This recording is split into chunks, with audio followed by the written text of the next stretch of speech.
ball into. I know, Dalton is looking at the Jumbotron and thinks that, he would have loved to have that one, but pretty decent position out there by Pratt.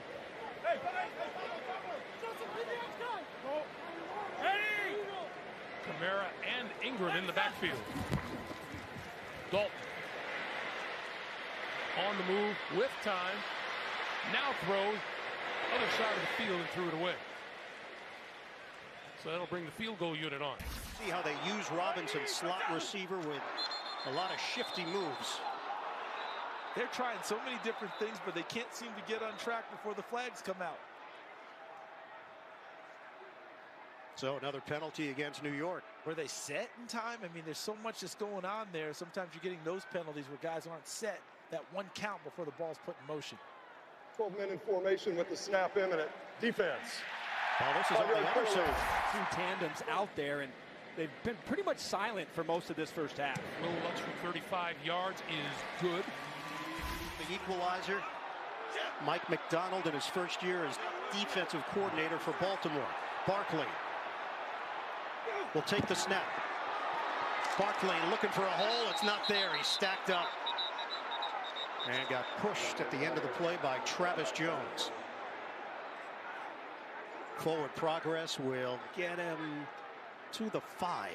I think as we go on, whether it's this game or later in the season, you're going to see more added to this Wildcat package. Because what we've seen so far in the early going is snap to Barkley, he keeps it and runs it. Snap to Barkley, he hands it to another running back or fakes it to him and keeps it. We're going to get some extra counters and extra additions to it as time goes on. Came in leading the NFL in yards from scrimmage. Second to Nick Chubb in rushing yards. Second down. Some trickery. Jones has time. Fires. Bobble. Poked away. Incomplete. Marcus Johnson, the intended target. Marcus Peters. Contact with the football at the end of the play. Good ball handling by Daniel Jones. Good blocking by the offensive line. And he throws a strike to Marcus Johnson. But Marcus Peters doesn't give up on the play. Earlier in the first quarter, Dory Jackson did the same thing for the Giants, where he stayed with it and ensured the completion didn't ensue. Same thing there with Marcus Peters, the all-pro corner, coming back from knee surgery last year. 10th play of the drive. 3rd down and 4 for New York. Jones dials it up, swing pass, open, bobble, touchdown! Wandale Robinson! The rookie takes it in for the Giants.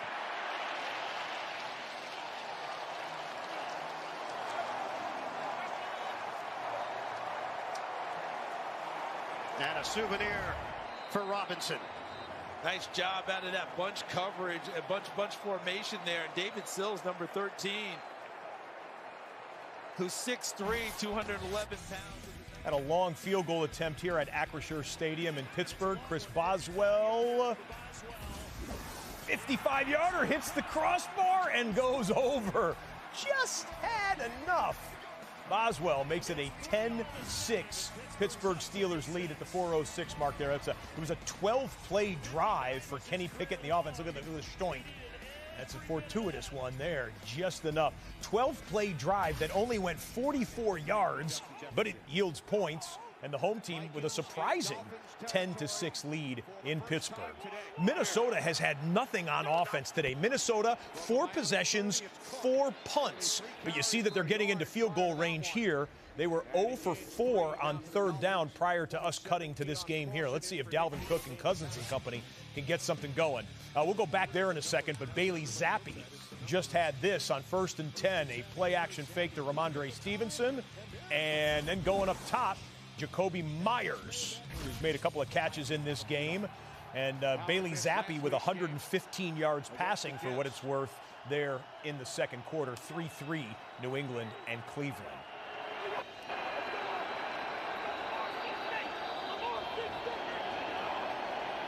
And now the Vikings will take a timeout.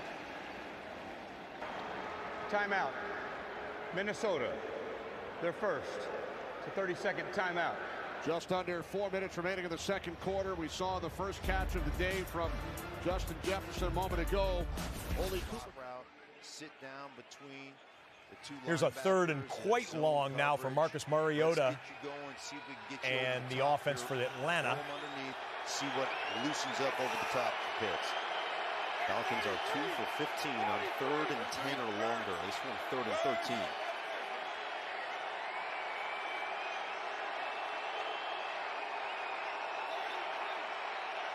Man-to-man down here.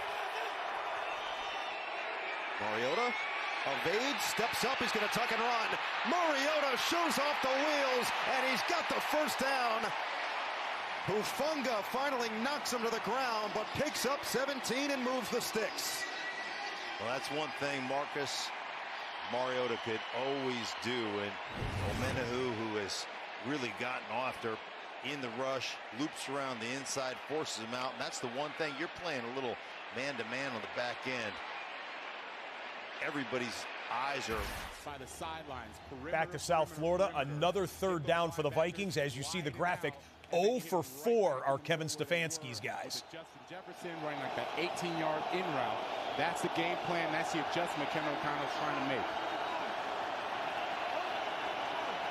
Vikings 0 for 4 on 3rd down. It's 3rd and 6. Cousins, nice soft touch, and they pick up the first down and more. Taken down the sideline by Jefferson to set up 1st and goal for Minnesota. There is a flag, however. Number 94, half the distance to the goal, 1st down. And this is the problem when you have Nick Needham. And a missed opportunity. 3rd down live in the dome. 3rd and 2 now for Burrow and the Bengals.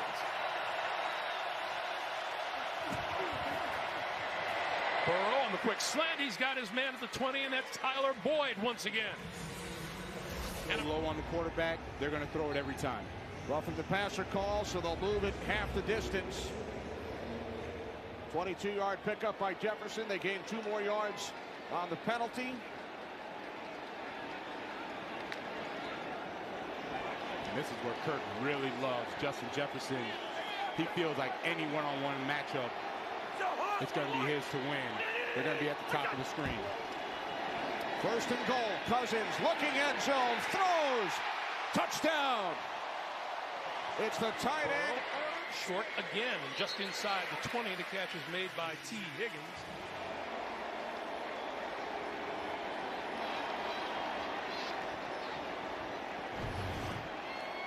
Great call, Irv Smith Jr. at the end of the line talked about how he's really starting to come into his own, and Jerome Baker is supposed to have the coverage. I love the sell. Excellent 3rd down, and I got to imagine that not having Lattimore in the